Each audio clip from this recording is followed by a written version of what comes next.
Gobliiins has 3 eyes. It's Amigos, episode 309.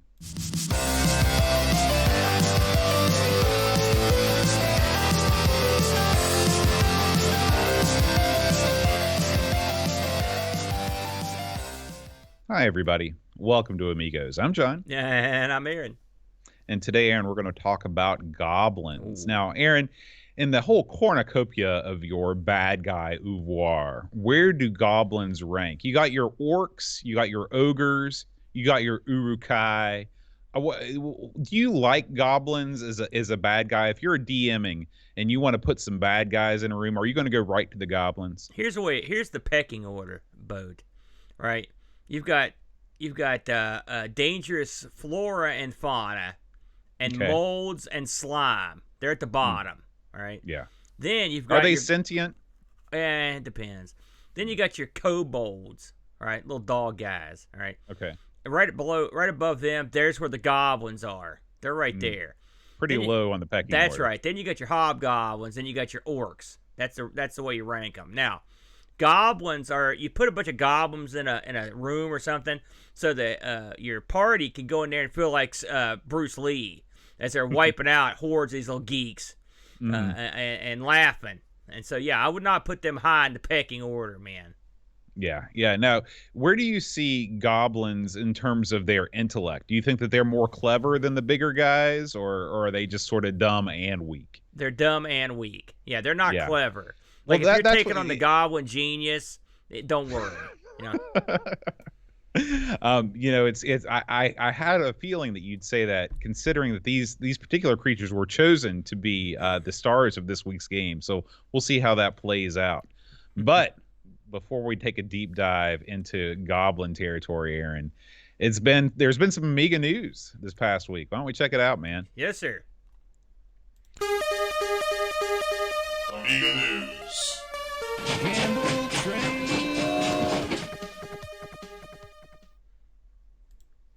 All right, Aaron, we're going to start things off with some gaming news. There is a a classic Amiga game has gotten a new coat of paint. We have some history with this series, the Supercars series. Yeah. In fact, I believe that we've done both games, I think, on Amigos at some point in the past. And as part of that, you actually checked out the third game in the series, which was a PC-only release. And I believe that you talked. Did you have some sort of an exchange with the author? I did, actually. This is the third-party release. It was some dude that was bored is the release. This is not like an actual release. And it was real good. I mean, I had to say, it was quite a good effort on this guy's behalf. And so when I heard that this was being done with an AGA rebuild of this, and I know you were excited about it, I was interested to see what they had put together here. And so I had a look, and what they put together here was Supercars 2 with the better graphics, and we're looking at it here if you're watching live. Yeah. Okay. Let's back up the claim of better graphics. Yeah. I think that there's more colors. There's definitely more colors on the screen. There is music playing now. But don't trip over yourselves, guys, to download this game. It runs at approximately the same speed as Molasses. And the soundtrack it might be the worst music I've ever heard in my life. I mean, it's horrible. It ticks all the boxes for generic Amiga soundtrack. It's got some of that like eerie, like stuff going on. There's some sort of a beat in there, but it's nothing that makes you want to fire up your supercar and drive it around a track. I can tell you that. Just from what I've gleaned from looking this over, so there was a release of Supercars called Supercars International. It's the VGA release, Bode. Okay. And by the way, the one I played had also drawn from this as well on the PC. And so what they did was they took a lot of the stuff out of that, ripped and remade Supercars 2. Now, this is a game I can only assume would run much better on an accelerated machine.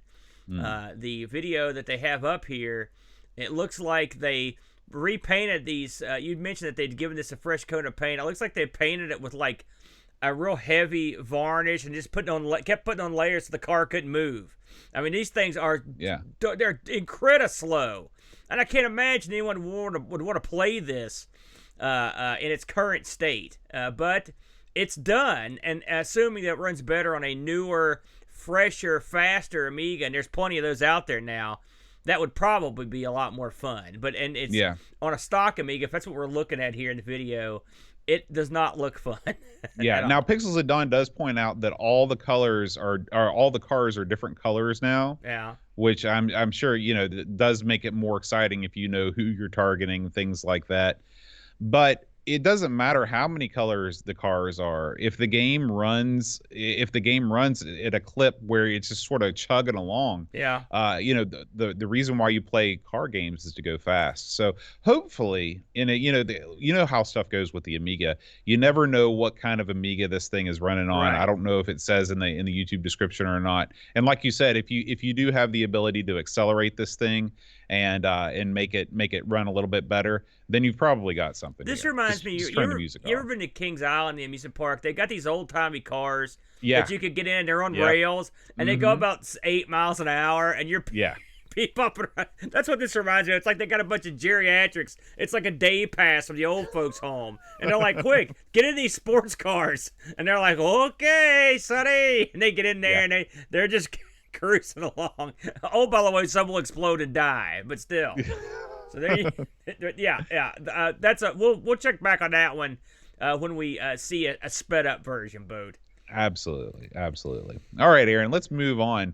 There's another new game update. There's a revision of a C64 game that's been ported to the Amiga called Lumberjack.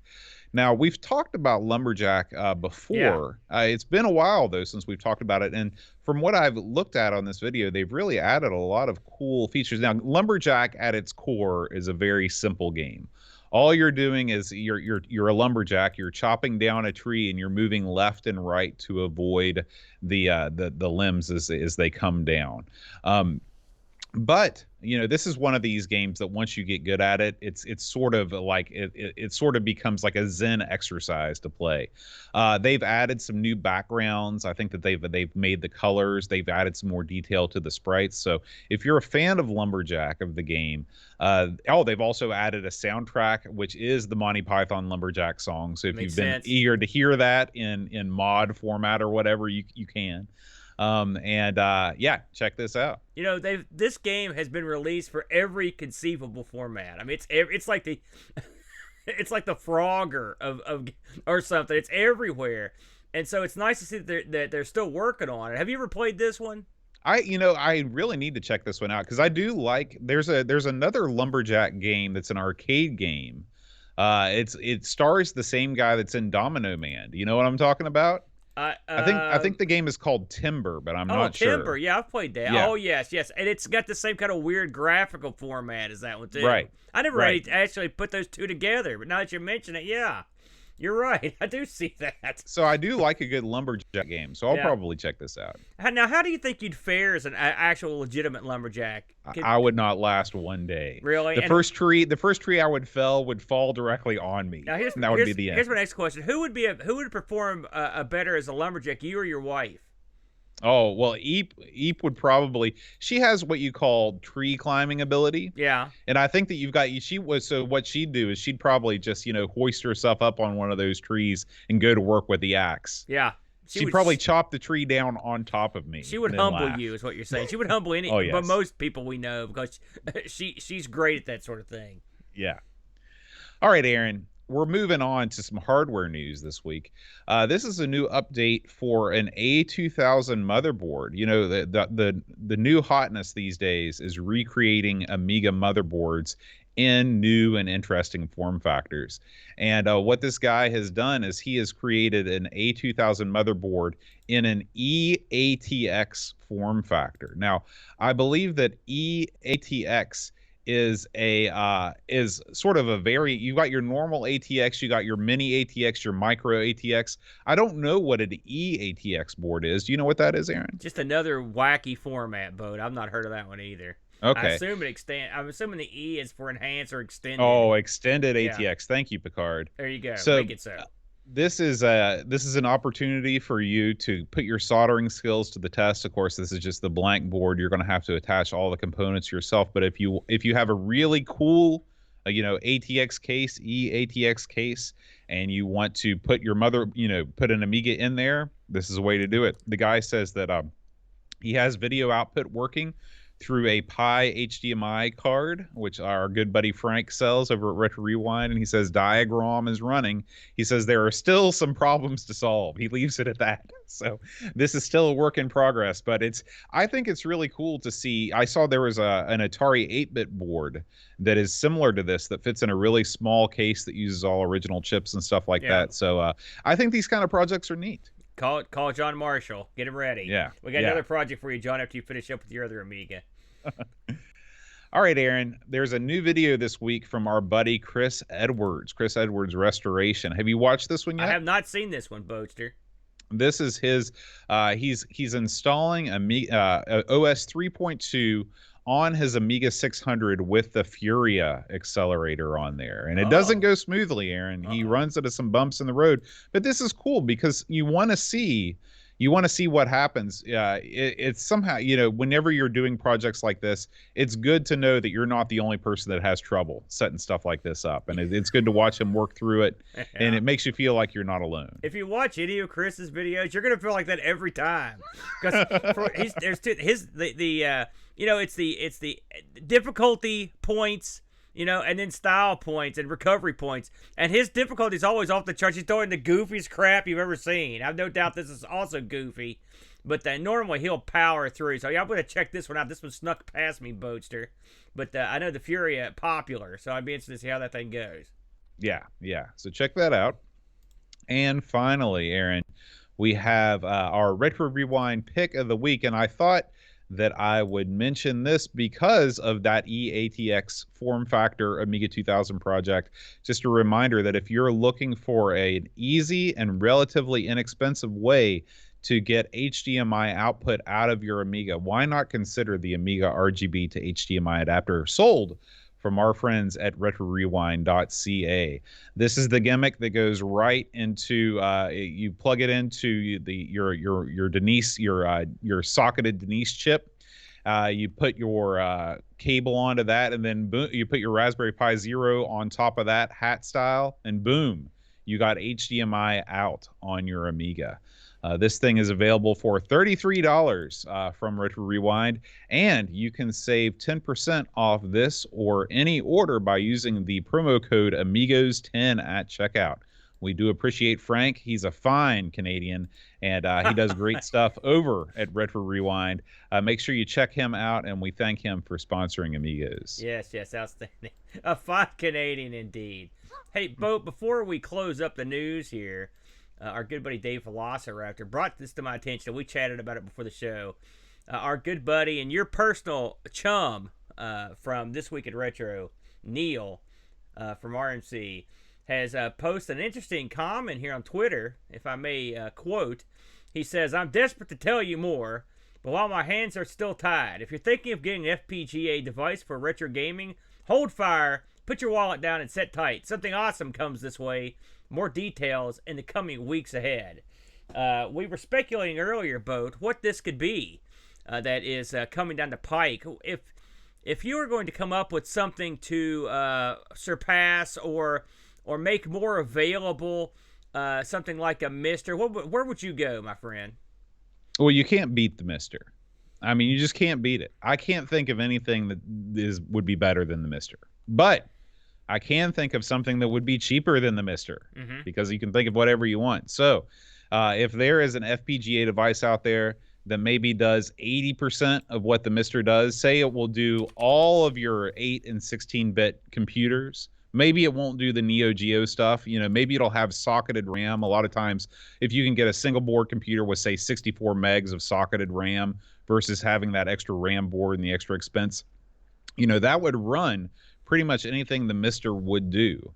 But Here's the problem, Aaron. The real reason the Mister is amazing is because of the development community behind it. Yes.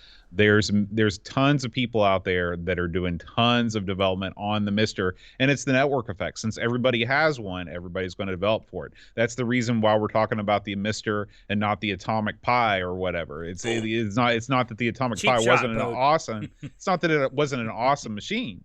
It's just that it didn't get the cumulative effects of the internet behind it rallying around it like the Mister. Well, to be fair, the Atomic Pi would run Linux or Windows, so I was sure either way. It was a very capable machine. Just for whatever reason, you know how things work on the internet. People glom onto stuff. You know? Boy, I could do a whole show. Oh wait, I did. But the Atomic Pi is wacky. So here's my take on this wacky behind the scenes news, and apparently our buddy Frank's also in the know here. So clearly there's a bug in the ears out there. So I see this from two different angles. But angle the one. This is a cheap alternative, as you mentioned. Angle the two is that perhaps they have come up with an FPGA device that will further extend its reach into the realm of retro gaming to the tune of stuff, say like N64 or Dreamcast or PlayStation, that sort of thing.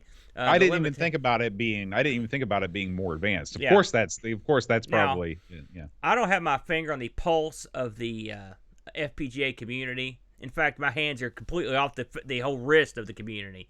I just sit back and hit the button and make things get updated and play stuff. But it would be nice. Hey, everyone wants a device that plays everything all the time, right? So if I want to play Dreamcast, I can't use the good old Mister here. I've got to load up something else. So it's always nice when you can move up the line a little bit. So I guess that's something. But I will say, I don't think we'll ever top the Mister in one area, which is that it does what it does exceptionally well. And it will always do what it does exceptionally well. And so it's always going to be a valuable product to have. Whether it's made obsolete is almost a certainty because everything eventually is. But it will be interesting to see what's on the horizon, and I'm guessing we'll know something fairly soon, Boatster. Yeah, we will definitely have a chat about this. Perhaps if it's announced on next Insert Disc 2, this would be a fun thing to toss around if more information gets released. Absolutely. All right, Aaron. It's time to talk about Gobliiins. Oh, man. Here we go, Boat. It's time. Now, I always ask, have you played Gobliiins or even heard of Gobliiins for this week? I'd never even heard of Gobliiins before this week. I may have, but I know certainly I never gave it a go here. So let's talk about the old Gobliiins. That's Goblin spelled with 3 I's. Now, I read the wiki on this, and the wiki says, and I wonder if this is baloney or not, but it says here that the reason there are 3 I's in Gobliiins is because that's how many characters you can control in the game, right? Yeah, that's what I thought it was. In for Gobliiins 2, there's 2 I's. Now in Gobliiins Quest 3, there's 1 I, and in Gobliiins 4, there's 3 I's. Oh, I thought you were going to go all the way and they just make an apostrophe in the place of the I. What I want to say is, wow, Gobliiins 4.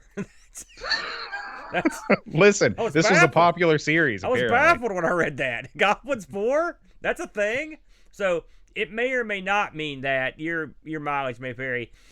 This was listed as being released in 92, although the title screen this thing says 91, but it was released shortly thereafter. I noticed in the documentation for this boat, and it's funny because you mentioned this to me on Discord, that the documentation only covers this for the Amiga 1000. And this game requires to start the game, you have to use the numerical keypad, which is odd. It is weird. It is. Select your language, yeah. But at that point, you would think they would. It was a strange, weird thing to do. Yeah. Anyway, the people that developed this was an outfit called Coktel.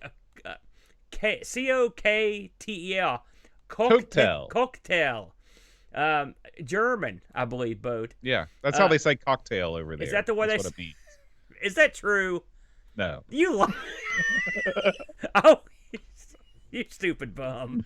Anyway, Coktel developed a bunch of games, and I only heard a few of these, but I wanted to write them down, They developed 20,000 Leagues Under the Sea, Boat. And wow. That'd be kind of I want to play that. I love that book. They developed a whole slew of educational titles, including learning English, math, counting. Always helpful if you can learn that. Yeah. French. That's a good one.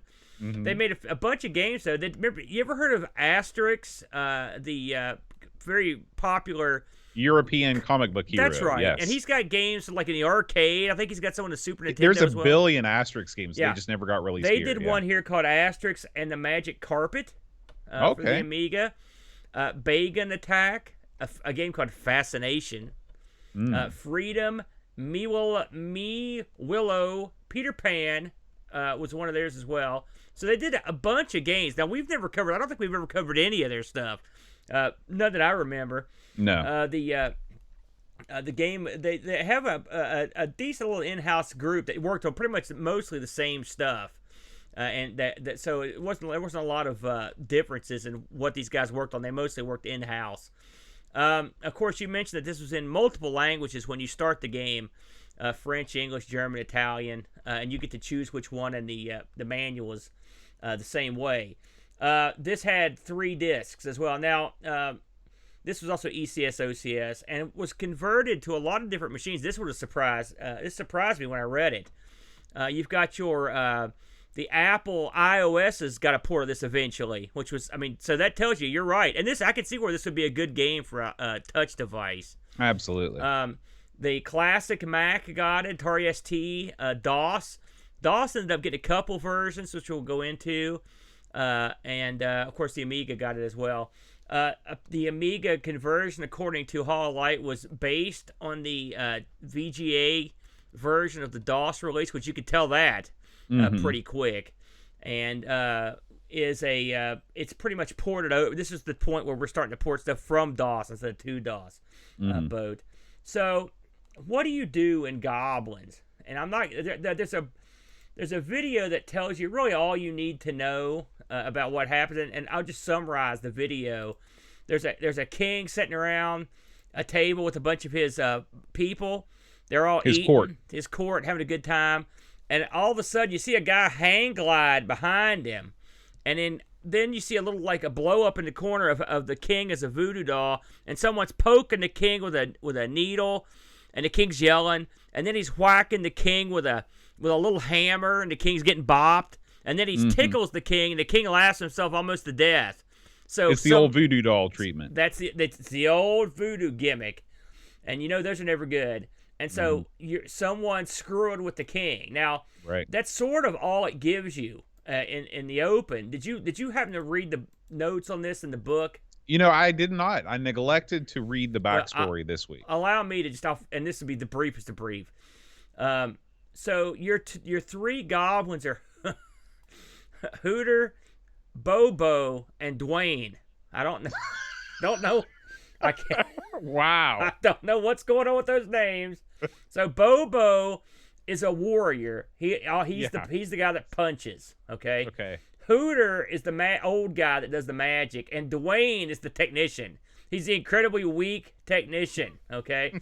And so those are the guys that are sent out to help the king. There's a bunch of other backstory, but all these different guys you're going to confront and whatnot. And I will say the manual is, I'm not going to say it's a must, but reading it will help you at least get off a couple screens just because they give you enough of a tidbit of an idea as to what you're going to be doing and what to look for. So, I mean, they gave you a little bit of a clue. But yeah, I read enough to know what the 3 guys did because it's not immediately apparent what their skills are, and I say skills with a great amount of quotation marks. So I'm gonna summarize this game, and you tell me how close I get. Okay. This is a single screen puzzle game that you play in real time, at manipulating your 3 goblins, each with their own ability to help you sort through the puzzles that are in that room. And when all the puzzles are completed, you can leave that room and move on to the next room, and you'll get a code that will let you get back into the room.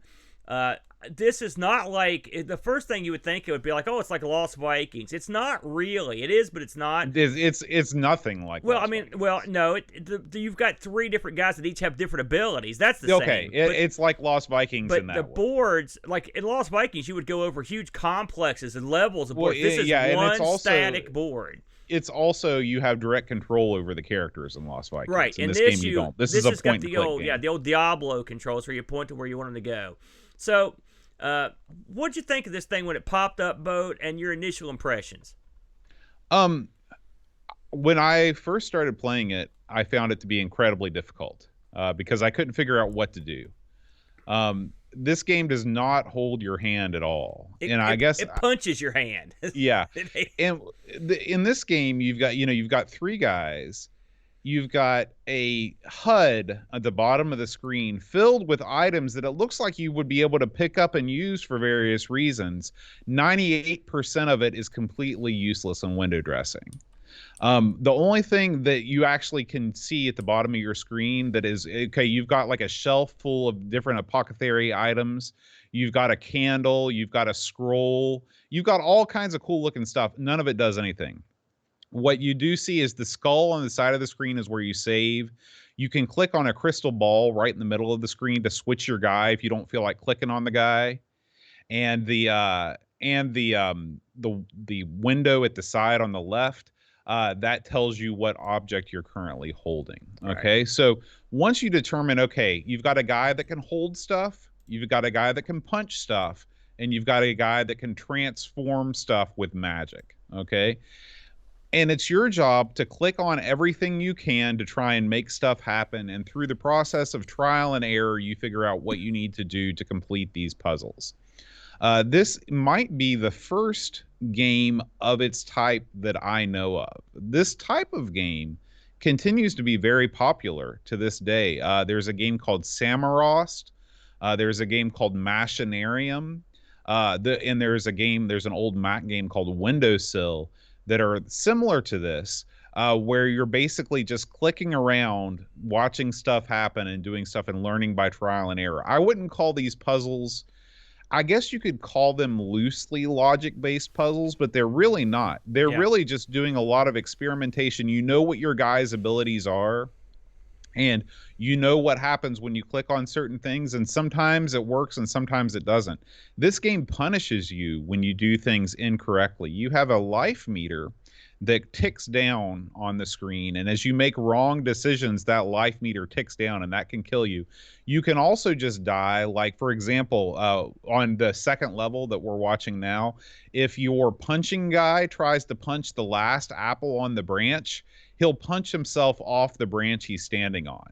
Now, there's nothing in the game that would tell you that would happen. You have to discover it by trial and error.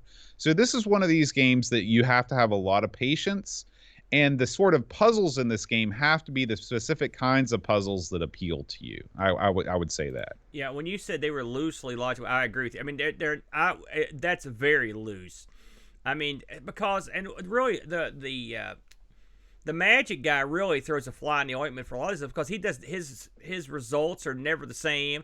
If you know, okay, I got a guy that could pick stuff up, I got a guy that could punch, and let's say I got a guy that could shoot, which you don't, but let's just pretend you do. You know what your abilities are, and you can sort of try to use those to scope out what your plan's going to be. This isn't a game where you make a plan. This is a game where you take each one of these guys and you go around doing stuff and hoping that you've got the right guy and you're doing the right thing at the right time. Right. So, I mean, some of these are illogical to a certain degree. Like, as an example, I got to a level where you have to go up. I did pretty well at this mode, but I'm not going to tell. Anytime I got stuck, I would cheat. And so but I played as far as I could on my own, and then when I got stuck, I would cheat. But I got to this point where you have to go up a tree, I think it was, and you have to use the magic guy to cast a spell on a cloud. Okay. Well, good Lord, the cloud was just in the background. Yeah, that's a huge problem with this game, is that the game doesn't have hotspots, so you don't know what you can interact with and what you can't interact with. Do the new ones have hotspots in them, Boat? And well, no, but yes, they do. your cursor will change sometimes, and it depends on the game. But to me, one of my biggest problems with this game wasn't the fact that there weren't hotspots, but I had trouble clicking on things sometimes. Like early on in the game, you get a pickaxe, and I put the pickaxe down, and I got to the point where I couldn't pick it back up. I put it down in an area of the screen where I physically could not get the guy to pick it up, so I had to reset the game. And so I found that combined with sort of the wonky pathfinding of the guys, like directing your guys around. Yeah. It's the same. It's the classic problem that you have when you're playing King's Quest or any sort of game like this. Sometimes you click and the guys just won't go where you want them to go. But these are both examples of this just being an early game in this particular genre. Yeah. I want to make one correction. Thanks for Z9K9 for bringing this to my attention. I had it in my notes, but I'm an idiot. That Coktel is actually French. And they're actually in let's see, Medon Le Fortel Cedex, France, and I believe it's a lovely country. There's some semblance to these guys that are still around on educational stuff. So, well, I'm not surprised, because to me, this game has a decidedly educational look to it, and by that I mean it's not incredibly polished. The art in this game is good, and by art I mean the background art. Like, each one of the scenes looks nice. There's not a whole lot of colors. This game suffers from the sort of Amiga, like everything is a different shade of brown or gray syndrome. I thought that was C64. Kid Chaos, I'm talking to you. No, that's the greenish purple slime that covers the palette. There's not a whole lot of, like, if you're just looking at a screen, there's just not a whole, there's a lot of shades, but there's not a whole lot of colors.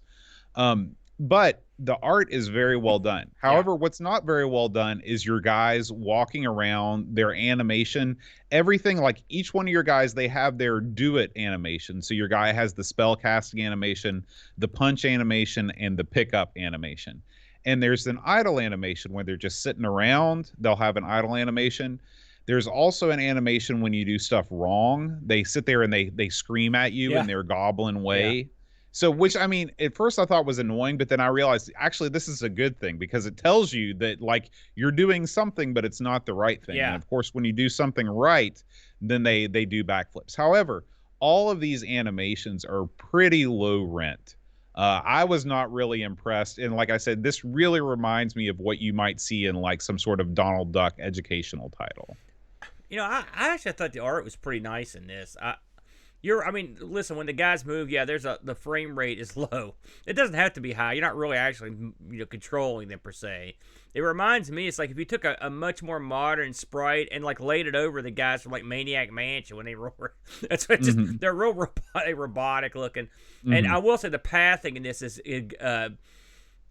getting them to go where you want can be a trial depending on what you're doing. And here's my biggest, well, I've got several problems. The biggest problem I've got is it's incredibly slow. You have to sit and wait.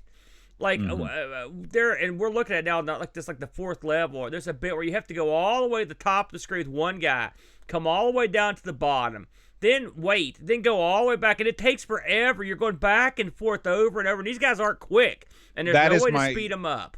That is my single biggest problem with this game. You hit it right on the head. Yeah, you sit and wait, and there's nothing worse than just sitting and watching a guy do something you see him do 3 or 4 other times, and you're not involved, and you have to do it, and that happens over and over in this game where you have to walk back and forth up and down. Now I understand, I can almost forgive it. This is a unique game, so I'm torn. Because it's an interesting, the concept of a single screen puzzle game. It's almost like one of those games where you used to play in, like, the back of Boy's Life, where you look for the secret shapes hidden in the picture. This is like the next logical step. Control the guys to find the secrets hidden in the picture. It's sort of that's what it reminds me of. There's a certain charm to it. Yeah, and absolutely. If you add that in with the graphics, the fact you're playing these goofy guys. And you're doing stuff in a goofy scenario. I mean, it's charming in a way.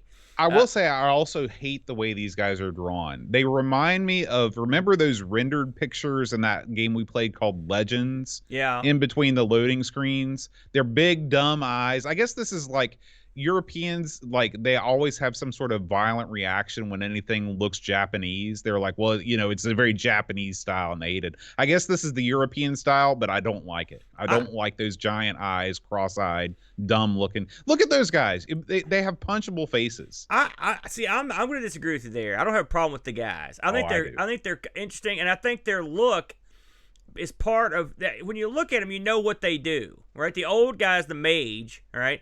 And the guy with the horns, he's the tough guy. And then you've got the geek, the other guy. So you know right away who they are. Now, do I want to see that old guy shuffle back and forth across the street 50 times? No. And I'm not saying these guys are like, the lemmings. They're not awesome, but they're a heck of a lot better than some of the people we've seen. I mean, I would put them slightly below the three Vikings in terms of the cuteness or the interesting to look atness of them. Oh, I'd put them way below the Lost Vikings.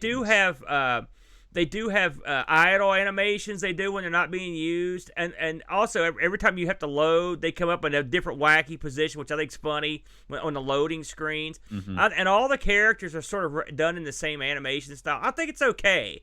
It's the graphic stylings of this fit nicely between like a something like the Bill's Tomato game. It'd be below that, but say above like, I don't know, like a King's Quest or something. It's somewhere in between, and that's okay. I mean, it fits in there nicely.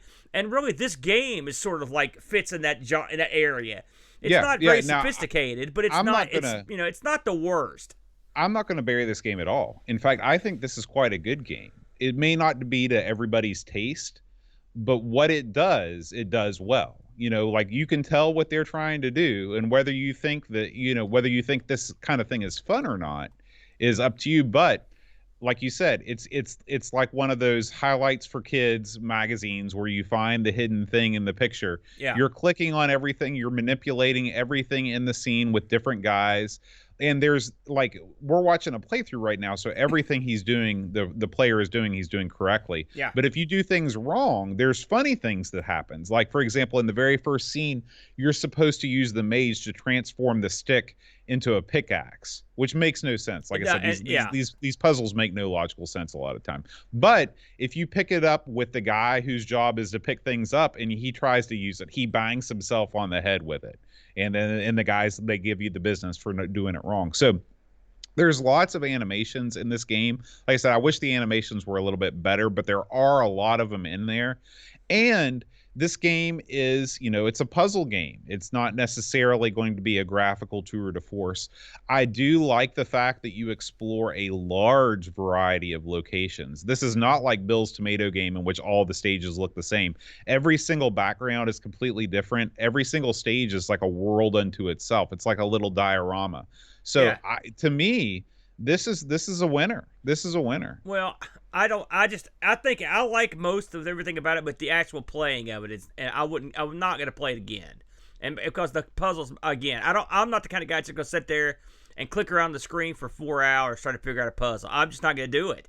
And that's where this game loses me. If you play like a Lemmings or even Bill's Tomato game, there's some logic in there. Well, they're different types of games. Right, but the puzzles in Lemmings and this and Bill's Tomato game are all completely different. Yeah, you're right. But I'm saying this is too slow for me. Okay? It is a very, very slow-paced game. Absolutely. Yeah. Now, I want to mention before we get too far in, we talked about Bobo and Hooter. These guys. That's the American names, these guys. These guys had different names in Europe, Bo. Well, thank God they named him those names for the American audience. That really connected with me and you. I want you to see which you think Hooters a good American. Let me tell you which. Let me see which name you prefer. For Bobo, his European name was Asgard. Asgard automatically wins any name competition. So. The second guy, Hooter, boy, this guy took a step down. His European name is Ignatius. Ignatius, probably. Ignatius, perhaps. And the third guy, another guy, well, I don't know about this guy. He may have traded up.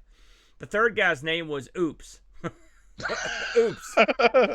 So there you go. How strange. Yeah. How strange. A couple other little tidbits I wanted to mention that I noted down about this thing. The game has virtually no sound.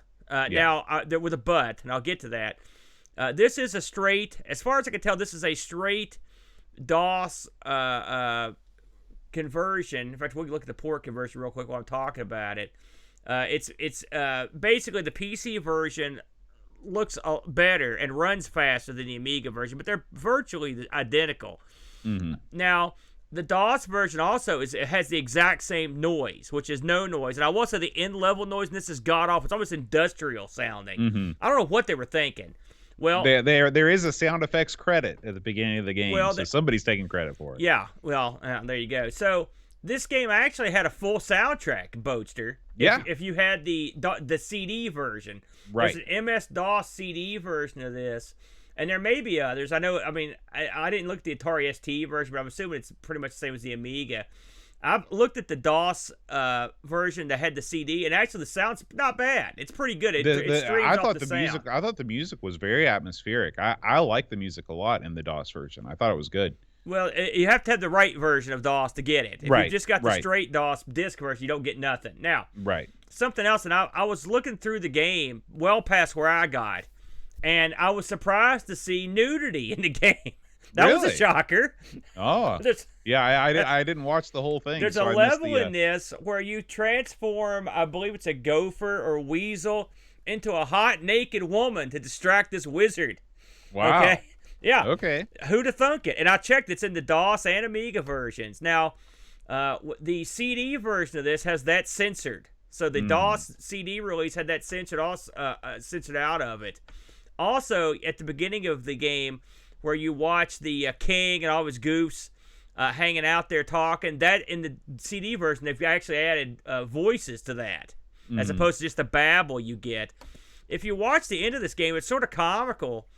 At the end of the game, there's the goblins come up in this big scene where it looks like there's a band playing and there's all kinds of craziness going on, and it's dead silent. It's dead silent. So I guess the guys over there couldn't be bothered to add any sort of sound, music-wise, to the Amiga version. It's just like so many things where they program for the best possible way, and then everything else just gets the scraps. I guess it works the other way too, where you had like Ocean conversions where they programmed it for the 8-bit machines and then just sort of up-res those for the 16-bit. So you never know with games like this. The game has 22 levels. The manual, it's funny, the manual for the DOS disc version and the Amiga version is the same manual. So that's how identical they are. Use the same exact manual. But so I guess if you're going to play this, you're going to want to get the how often you're going to hear this? You're going to want to get the DOS CD based version of Gobliiins to get the full experience. I will say, playing these levels with no music at all made me think, man, I sure miss a game like Lemmings where they had music. Right. And it's not like Lemmings music was like the all-time greatest music, but it was pretty good. Something. And it was way better than no music. I put on some ambient type stuff when I was playing this game to kind of put me in the mood, because that's the kind of music you want when you're playing a game like this. Something that's just kind of in the background, that's not going to get in the way and opens up your mind a little bit. But well, listen, you couldn't pry my mind open with a Jaws of Life to get past some of these puzzles. And that's my biggest takeaway from this game. The puzzles are nonsensical. So if you look at this from one perspective, like I said with the seeing eye puzzles in the back of Boy's Life, it upgraded to a game and played it just like that, you could probably enjoy this game on a certain level. If you're someone like myself who wants to go, if I had to watch that old geezer goblin stagger through these levels another time, I was going to cast a spell, and I did cast a spell. It's called Turn Off Computer. I got that sucker out of there. One other thing I wanted to mention, and when you get to a certain point in the game, you talk to a wizard, this dialogue, and he refers to you and your buddies as gnomes. And so, did you notice something was lost in translation. One thing that we should mention is that there is an evolving story in this game. As you progress through the levels, you find out more and more. You get sent on different quests to do different things. Now, don't get me wrong, this doesn't change anything about the game at all. You're still solving puzzles, but they did sort of outline it with a sort of minimum amount of in-game story that is in there. And you instantly get screwed over, by the way, in this episode. So these guys, by the way, don't look like these guys are way more gnomish to me than goblins. I have to wonder if this game was made at some point under the name Gnomes, and they changed it. Maybe so. I think gnomes would have been better, but then who am I? There's no I in gnome. That's true. They could have put O's in there, but it doesn't matter. Gnomes, I looked this up review-wise before we get to the Discord looks at it. Lemon, the people over at Lemon Boat gave this a pretty decent score, 7.91. Not bad, almost an 80. Almost an 8% or 80%. The magazines sort of were, I don't know, mostly in the same ballpark. Amiga actually gave this an 81. Amiga Format gave it an 81. Amiga Mania, brother, gave it an 83. Amiga Power, 79. You see a trend here. CU Amiga, 80. Then you had some outliers. Amiga Joker, they don't like it. 62. 32%. 62%.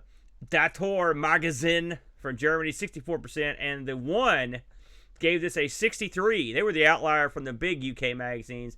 The overall magazine rating score, as pitched by Lemon, 74%. And I would say I couldn't fight that too much. I think there's enough here to have a look at it to see if it's your type of game. But if it's not your type of game, you'll know right away. Did we get any incredibly hot Discord action on this boat? No one left us a review for Gobliins this week. Now, in all fairness, I was on vacation the first part of the week, so I only put this up a couple days ago. So maybe we didn't give people enough time to check it out. I'm stunned. I don't know if that's ever happened. That's stunning. Yeah. This is if I could be totally honest here. When I saw this game come up, I'd never heard of it, and so I had a quick look at it, and I'm not gonna lie. It wasn't a game that made me instantly fired up to go play. I just looked at it, just like, oh man, here we go. But I mean, I actually exceeded, in some ways, I know I sort of sound like I killed it, but it sort of exceeded my expectations in a lot of ways. It's funny, and the guys, there's a lot of love in it. You can tell that the people that made it were put a nice of little touches in it, to make it fun. Again, it's either your type of game or it's not. And even if it's not, you can derive some enjoyment by going to YouTube and watching a playthrough. Just put the speed at 2x, and then it becomes bearable, because some of the puzzles are clever and they are funny, and it is fun to watch them unfurl. So hey, I looked this up on eBay, by the way. I thought this might be an interesting one on eBay, Boat, and it sort of was. So one of there's only a few that were currently up, and one was currently up for auction in the UK, going for $70, complete in box. It's pretty high. There's a sealed copy available in Germany. They're looking for $700 or best offer. I would offer less. You're not getting that, I'll tell you that. Yeah. And one of these sold in the UK, Boat, complete in box, recently for $83. Okay, so, well, that's not unreasonable. That's not bad at all, Boat. So if you've got this at the pad and you're thinking to yourself, hey, I need a quick buck, not the worst idea. You could probably part with it. But, overall, it's not the worst puzzle game I ever played. Would I put it in the upper echelon? Because Amiga, that's one thing it does, is they do a good job with like puzzle games. They do. And logic games. And I would say this is one that that's fun and enjoyable if this is your type of game. Yeah. All right. Well, Aaron, before we move on to the YouTube section, I want to make sure and make an announcement.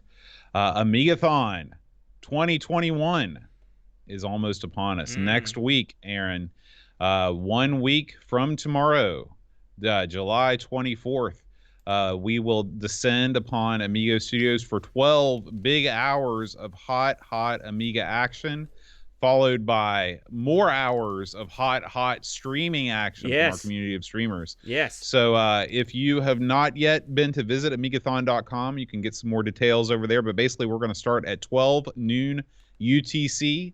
We're going to play some games, and we're going to toss it over to some of our buddies. We've got some video coming in from Kim Justice, video coming in from Control-Alt-Reese, different Amiga things they want to show off. Then we're going to toss things over to the one and only Amiga Bill. He's going to play some games. And then another rising star in the Amiga community, Ash Said Hi, is going to do a stream. Then it's going to be back to us for some more fun times. And it's just going to be a fun day to raise some money for Children's Miracle Network. This is the 5th year we've done Amigathon. We've raised over $12,000 since its inception. And we already have raised over $1,000 just in the lead up. So we hope you'll join us. If you can donate, it's a good cause. But if you can't, just show up and enjoy some fun Amiga times. Yeah, I can't believe it's already here, Boat. Yeah, it's quite remarkable that we've gotten here, and I'm excited. I'm in the best shape of my life, Boat. Sorta. I'm in the best shape for playing video games and eating free food. I can tell you that. And yeah, I'm excited. Me too. I'm excited to see what's on offer from the folks that are going to be jumping in. That's going to be great. Doug's going to be involved as well. It's going to have a lot of people coming in. I'm also I forgot about Doug's going to be here. There's a whole cast of characters. It's going to be a lot of fun. And then afterwards, once the ball's going to be kept rolling, we're going to immediately. The show's not over, brother. As soon as we get done, we're going to tip it over to our good buddy Jack Flack. He's going to keep the ball rolling. We've got some great streamers lined up, including, of course, Jack Flack, Stevie Stroh from the Coco side of things. We've also got our good buddy Mr. Cola. We got David Z is going to be in there from Wide Wide World of Retro. And, of course, the Bad New Bears of the Amigos Retro Gaming, otherwise known as the Team Speaker Regulars, are going to take and run an hour of this thing as well. So we're going to let those guys go to work and have a good time. It should be a lot of fun. And hopefully we'll raise some good cash for the kids at the Children Miracle Network. I'm looking forward to it. Yeah. All right, Aaron, let's go to our YouTube channel. What's been going on over there, man? Yes, sir. Okay, we had a fun week of new video action. And I'll start with, it's been a week ago tonight, this very night, myself and the Brent, live in studio, Boat. We recorded this one, and this was our look at superhero games. Superhero games, a huge genre to choose from here, Boat. And we picked a couple. Are you and Brent games. sitting back to back? No, dude. Well, sorta. So it's a weird. Now let me explain this to you, because it's funny. Remember I told you that we had to redo part of the thing. Oh, so okay. Here we are here in my studio here, and then when we go to the small screen, I turn around completely. You see, and Brent's behind me. It's a genius stroke of film production. That's Stanley Kubrick style. That's right. Nonsense. That's right there. correct. Anyway, we looked at two very different games. I looked at the old Spider-Man for the Atari 2600, Boat. You remember that one?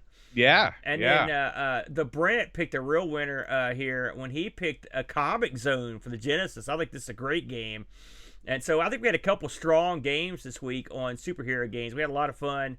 And if you feel froggy, check it out. We actually had too much fun on this episode, being in the same room. But this is the first time me and Brent have filmed a show together for probably a year and a half. So it was that was fun to get. Well, I mean, that's as much a year and a half. Seeing Brent once, that's about the way I like it.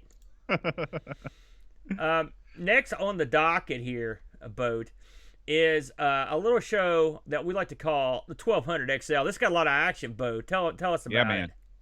So we talked about Drop Zone on 1200 XL this week. This is sort of take Defender and make it a lot easier. Maybe not a lot easier, marginally easier. It's still a very difficult game. Yes. And put it out on the Atari 8-bits. It was later ported to a whole bunch of other systems. This is an Archer McLean game, also famous for his role in the Jimmy White Snuka. And it had an interesting backstory. It's very beautiful. It's one of the best looking games, I think, on the Atari 8-bit system. Yeah. And it's if you're looking for a challenge, this is the game for you. And then, of course, you can also tune in to watch Boat bury the C64 yet again in a violent way. By the way, the brownest of the brown. Don't tell me the Amiga is the brown. That's some brown right there. That award will always go to there the C64. There you go. So that was a real fun episode, 1200 XL. I had a good time with that. And now, moving down the pike, if you will, it's our good buddy Jack Flack, the Flackster. Nearly beardless. Well, he does this every once in a while. See, there's a beard there. It's just mind-numbingly gray. That's what's happened. It's so gray that it actually the camera can't pick it up, Boat, when it gets that gray. Ah, I see. Anyways, by the way, check that's Jack Flack's C64 Tree Simulator. He checks in on that occasionally. But this week, Flack looks at various Defenders and Defender clones for the C64, and there's quite a few. One thing you can make fun of the C64's color palette, boat, but the two things you can't make fun of are its ability to crank out sweet, sweet tunes, and its ability to have 50 or 60 versions of every game. That's very true. This is another one, including, and I've got to make sure I don't show it here. It gets a little blue in one of these versions. Believe it or not, only Flack can find the R-rated Defender clone. Now it's bad, so he may have snipped that out. I wouldn't be surprised. But it was a stunning revelation to see that come up on stream. So if you want to experience all the crazy clones of Defender that the C64 has to offer, check this out. I should mention, do you remember the old game Chopper Command for the Atari 2600? It was an Activision game, but I think you've got it on your wall. Someone, I guess it was, I don't know if a fan did it or whatever, but there's a port of it on the C64 here, and it looks identical to the 2600 version. It's unbelievable. I couldn't believe it. So that was surprised, because I'd played that back. I always thought that was a pretty good game, and it is sort of Defender-ish with a mission. Right. I think I like it more than Defender, but that's just me, Bode. So, moving down the pike here, we come to the Hermster, the Hermsky. Hermsky this week, he's stripping, Bode. He's stripping down a ZX Spectrum 48K. Sorry to get your hopes up. So if you wanted to see what would happen when a dude took one of these things apart, this is the dude for you. Boat, you've ripped into one of these, as I recall. Oh, yeah. Violently. I've tried my best to break the one that was given to us. You did everything you could. You put multiple bizarre voltages into it. You threw it, kicked it, slammed it. What's it like in here, Boat? Was yours as clean as this one? No, actually, I will say the Huck did send us a clean device. It had been manipulated on the circuit board a little bit. There had been some modifications done. Yeah, violently manipulated. Look at the as Hermsky pulls off the ZX Spectrum 48K top here. If you look underneath, look at that. Just as much stuff smushed into a small area as you could conceivably get. Mm-hmm. Yeah. If you think about how far we've come. That there's a chip somewhere that can simulate everything that you're looking at. That's amazing to me that no one takes that and thinks about it, I don't think, and maybe we should, because it's quite remarkable. It's funny because I saw your good buddy Neil just today take apart a ZX81 on his show. If you haven't checked that out yet, always check out RMC. And so he rips into a ZX81, which I have some experience with thanks to ARG. And the keyboard on it is just straight up a sticker. It's a membrane sticker. And so when they replace it, they have to take a heat gun and just de-glue the sticker off the front of this thing. I'm not lying. So it's neat to see Hermsky. He actually took off some sort of sensor plate. So they upgraded the keyboard Things were improved with the Spectrum. But that's true. Think about it. You're looking at this. This is the improvement. So Hermsky gets down and technical with this. As usual, always the best stuff from the Hermster. And I would advise you to check this out. Get schooled, both. Get schooled on this. You need to watch this. Maybe Hermsky can teach you something. He's not a miracle worker. At last, but certainly not least, bringing up the rear, our good buddy Fredo NL. The first years, boat, of the Tandy color computer, the first timid steps forward for the Coco, and I can tell you right now, don't expect fireworks and dinosaurs in the first year. The Coco didn't exactly spring out of the gate. In fact, I see a lot of checkers and Othello being played here before he moves on to color baseball. Well, he's playing color baseball. I'm almost certain that didn't come out in 1981. What are you doing here, Frodo? You're getting off script, man. Well, we don't know that for sure. I would go with Frodo. I would trust his brain over your ability to remember dates. I'm not going to lie to you. That's true. I think I see skiing in here. Yes, I remember that one. Mm-hmm. I see Space Invaders, the clone.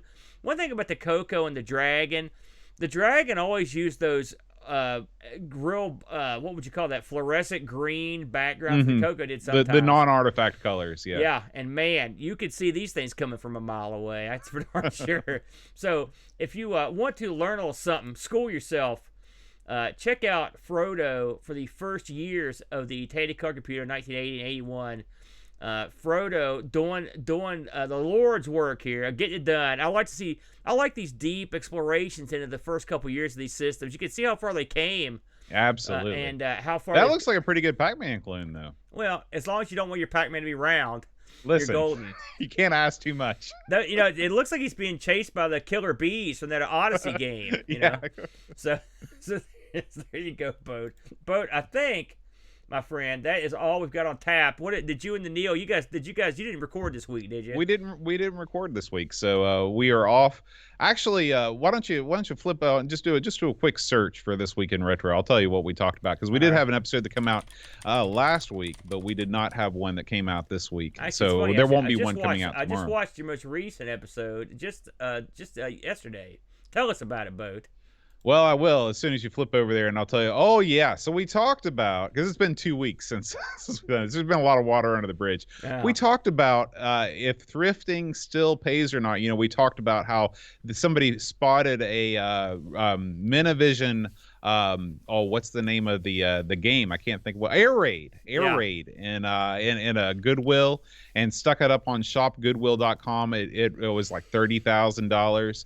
So, and we talked about, have things changed in the thrifting world? Can you still find bargains, or is everybody just so smart they're putting things up on eBay and selling them that way? What do you think, man? Well, listen. First of all, I did enjoy the fact that you brought me up on this show, and rightly so, because I am not afraid of anything. And I was more than happy to go get that dirty pile of computer garbage. It ended up making me all that money. You forgot to mention the fact that I sold that thing to that German for all that money. That was the big score. We did you see how long we ran on this episode? I did. That's why. But listen, you should devote way more of the airtime to me. But anyway, yes, can you make some money? I don't know about going out to your flea market. I don't know about that. But there's deals to be had, and I'll tell you why. As long as there's a sucker out there that's cleaning out the basement, you could be there. If there's a dude that's got to get a bunch of crap out of his attic because he's getting evicted, you could be there. Mm-hmm. You know what I'm saying? If there's a guy that doesn't like his ex-wife and he's trying to clear out all of her stuff before she gets home, you could be there. There's a lot of shady avenues you could stroll down and get loaded up on the good stuff.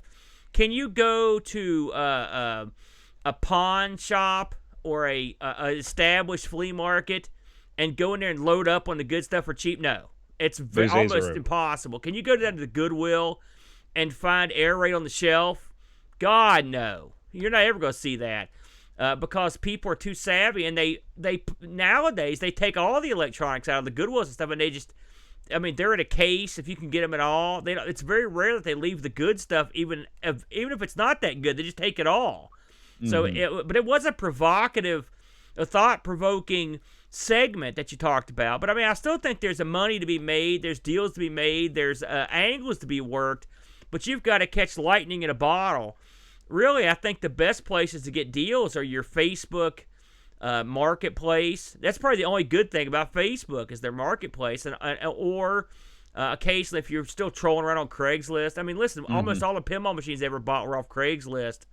But you've got to be willing to go out and meet a guy at 2 a.m.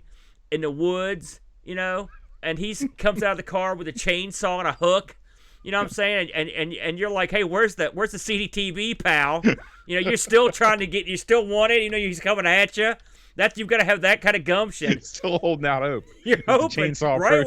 Even if he digs that chainsaw in your leg, you're hoping that CDTV's in the back. In the back seat, I'll give you the leg, but just give me the CDTV.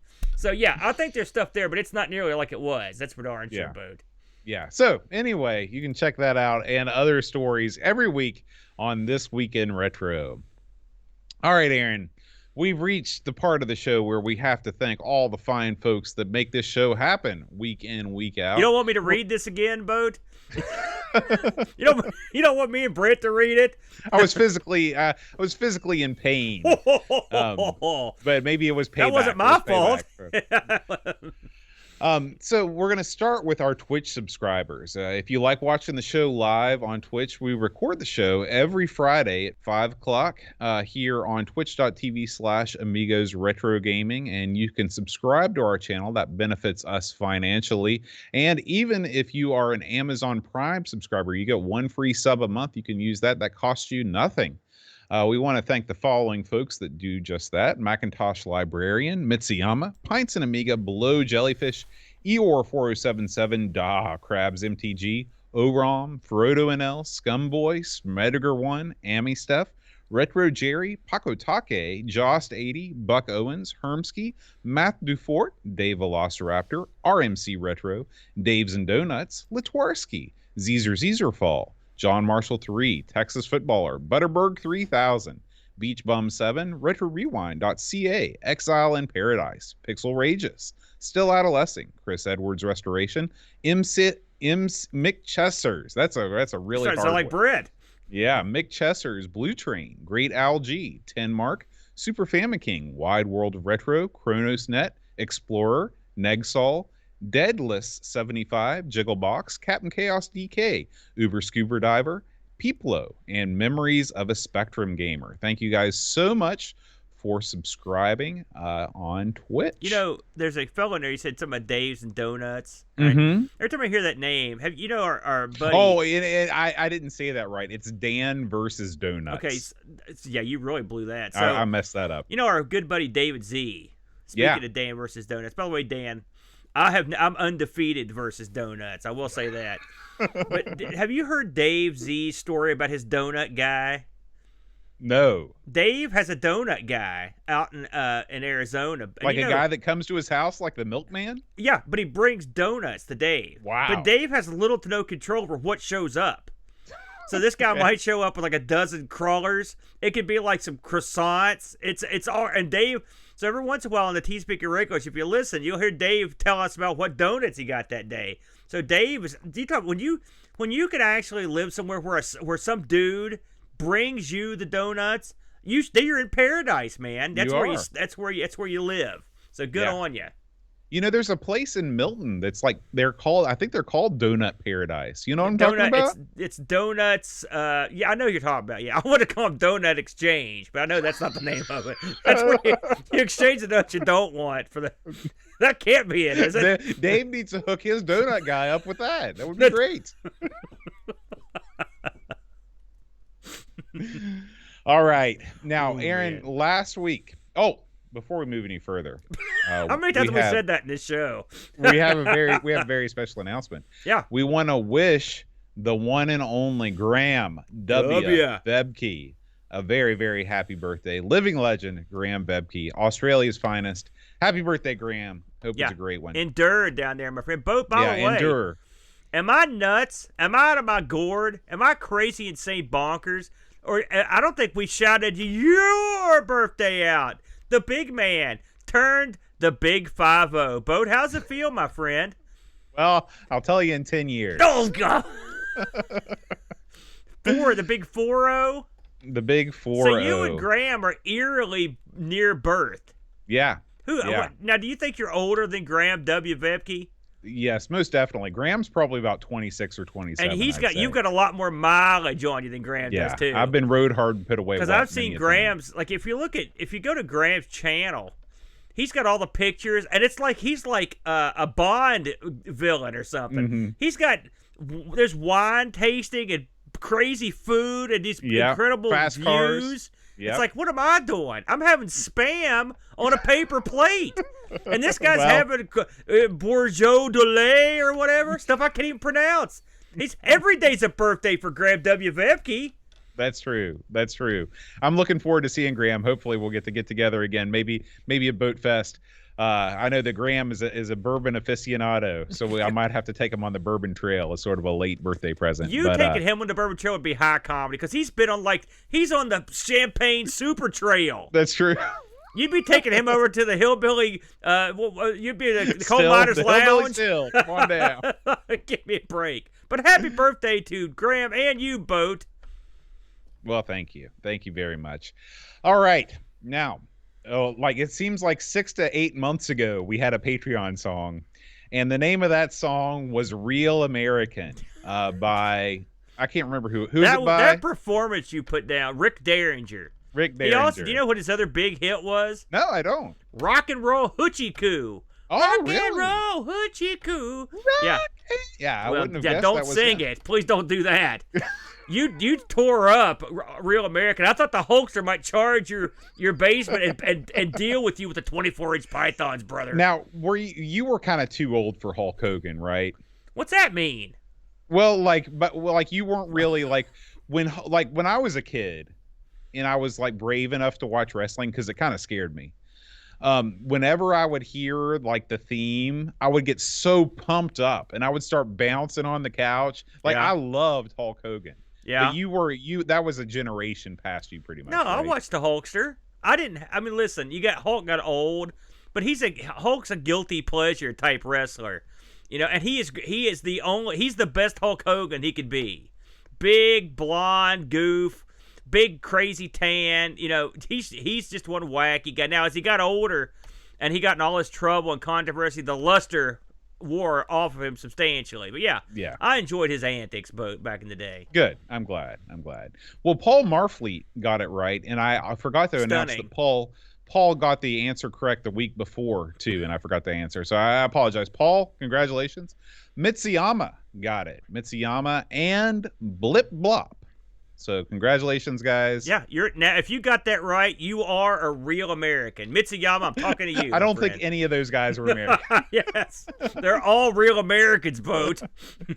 All right, so we're going old school this week, Aaron. It's a cappella Patreon song. Man, these always make me nervous. If you know the answer to this week's Patreon song, please send me an email at john@amigospodcast.com. And I will announce you as a winner on next week's show. Yeah, please don't say it in the chat. Here we go.